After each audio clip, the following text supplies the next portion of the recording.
O.J. Simpson Case, 1994, Los Angeles. A brutal double murder, a celebrity suspect, and the trial that divided America. This is the real investigation of the O.J. Simpson case, also known as the trial of the century. The crime. On the night of June 12, 1994, Nicole Brown Simpson, O.J. Simpson's ex-wife, and her friend, Ron Goldman, were found murdered outside Nicole's home in Brentwood, Los Angeles. The crime scene was bloody, shocking, and the brutality suggested deep personal anger. Police suspicion quickly turned toward Nicole's ex-husband, O.J. Simpson, former football superstar and Hollywood actor. The chase. When police came to arrest him, O.J. was gone. Hours later, his white Ford Bronco was spotted on the freeway. What followed became one of the most famous car chases in history. Over 95 million people across America watched live as police slowly followed the Bronco down Los Angeles highways. It was no longer just a crime. It had become a national spectacle. The trial begins.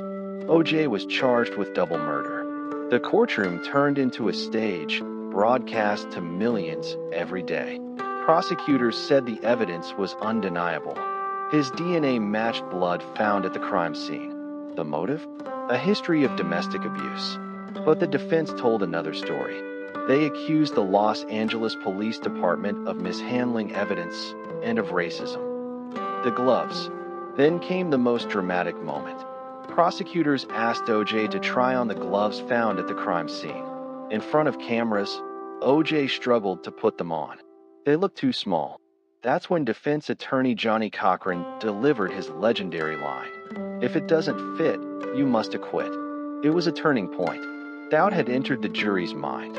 The verdict. On October 3, 1995, the verdict was read. Millions of Americans watched live. The jury declared, "Not guilty." The courtroom erupted. Some celebrated. Others were outraged. America was divided, not just by opinion, but by race, class, and trust in the justice system. Aftermath. Although O.J. was acquitted in the criminal trial, a civil court later found him liable for the deaths of Nicole and Ron. He was ordered to pay $33 million to the victims' families. O.J.'s public image never recovered, and decades later, the case still haunts America. This was the story of the O.J. Simpson case, the trial that changed how the world looked at justice, celebrity, and race in America. But the question still remains. Was O.J. truly innocent, or did the truth slip away forever?